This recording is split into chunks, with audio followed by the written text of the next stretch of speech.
Introduction to psychology. نفسیات جب ہم پڑھتے ہیں تو ہماری جو مائنڈ میں بہت ساری تھاٹس ہوتی ہیں کہ ہم اپنی جو ہے وہ پرابلم کو کیسے سولو کریں، اور یا پھر ہم جو ہے وہ نفسیات پڑھنے کے بعد کیا ہم اتنی قابل جو ہے وہ ہو جاتے ہیں کہ اپنی لائف میں جو ڈیسیزن ہے وہ ہم خود لے سکیں، کیا ہم اپنی جو تھاٹس ہوتی ہیں اس کو چینج کر سکتے ہیں. ان سب پر تب ہی عمل ہو سکتا ہے جب ہم نفسیات کے جو سائیکولوجسٹ ہوتے ہیں یا پھر ہمارے جو پروفیسر ہیں، گولز ہیں، ان پر جو ہے ان سب پر عمل کریں، تو تب ہی ہمیں یہ سب کچھ جو ہے وہ اچیو ہوتا ہے.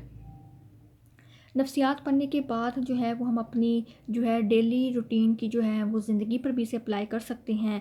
اگر ہمیں کوئی ہم یہ آبزرویشن کر سکتے ہیں کہ کون کس وقت کیا کر رہا ہے یا وہ کیا سوچ رہا ہے، اگر وہ بیٹھا ہے تو وہ کیوں بیٹھا ہے، اس کے پیچھے کیا ریزن ہے. تو یہ سب چیزیں جو ہے وہ ہمیں جو ہے سائیکولوجی اسٹڈی کرنے کے بعد جو ہے وہ ہمیں اچیو ہوتی ہیں. اسی طرح یہ بھی اب سب سے پہلے تو یہ ہمیں پڑھنا چاہیے کہ نفسیات کی جو ابتدا ہے وہ کب ہوئی.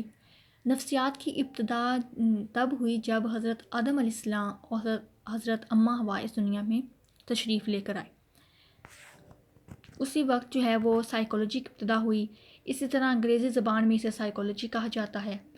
یہ جو ہے دو یونانی الفاظ سائیکی اور لوگوس.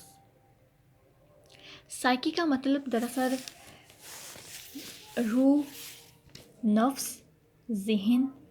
اسی طرح لوگوس کا جو مطلب ہے وہ علم، بات، یعنی کہ نفسیات کے جو معنی ہے وہ ہے روح کا علم. ٹھیک ہے. اب سقراط، فیثاغورس، ٹیچر ہومرز، ان سب نے جو ہے وہ اپنی اپنی رائے دی، اور کسی نے اسے کہا کہ یہ psychology as a science of civil ہے، کسی نے کہا مائنڈ، کسی نے کہا بیہیویئر. اب جے بی ویسٹن جو تھا اس نے کہا یہ جو سائیکولوجی ہے یہ جانوروں کا مطالعہ ہے، یعنی کہ ہم اس میں جو ہے وہ جانوروں کو اسٹڈی کرتے ہیں.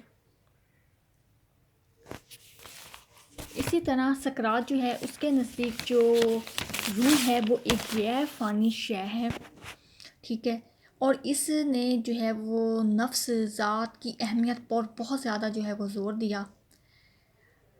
اب آ جاتا ہے کہ psychology as a science of civil.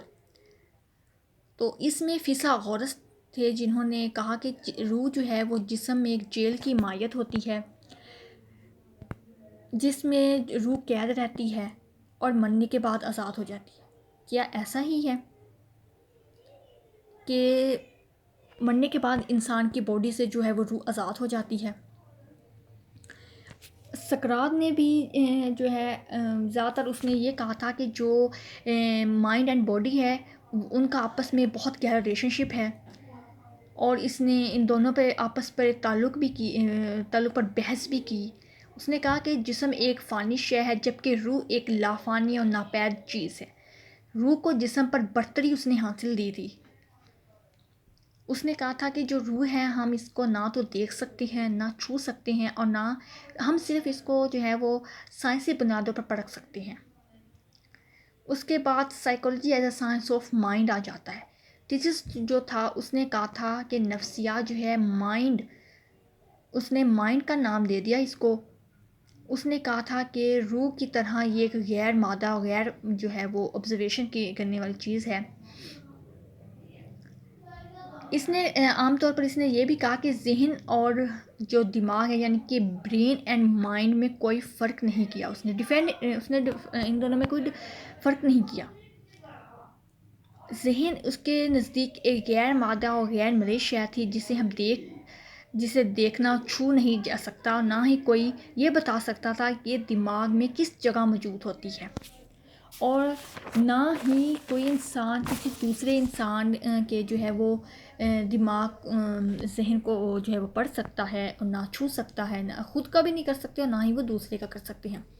اس نے کہا تھا کہ جو دماغ ہے یہ ہماری کھوپڑی کے اندر موجود ہوتا ہے، اسے ہم دیکھ بھی سکتے ہیں اور چھو بھی سکتے ہیں. اور اسی طرح اس کی ڈیفینیشنیں بھی جو ہے وہ پیش کی گئی. اس کی ویسے تو کوئی جامعہ تعریف تو ہے نہیں. جو پہلے انہوں نے اس کی جو ڈیفینیشن پیش کی گئی تھی وہ یہ تھی: psychology is the scientific study of behaviour and mental process. انہوں نے کہا تھا کہ جو سائیکولوجی ہے یہ کس چیز کو اسٹڈی کرتی ہے، یہ ہماری بیہیویئر اینڈ مینٹل پروسیس کو کرتی ہے، لیکن یہ اس کی کوئی جامع تعریف نہیں تھی۔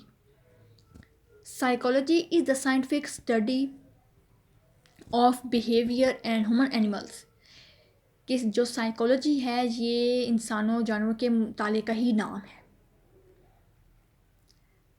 اب ہم نیکسٹ لیکچر میں پڑھیں گے کہ psychology as a science of consciousness, کہ کون سی چیزیں ہیں جو کانشیننس ہے، کون سی ان کانشیننس ہے، کون سی سب کانشیننس ہے۔ آئی ہوپ کہ آپ کو یہ لیکچر سمجھ آیا ہوگا۔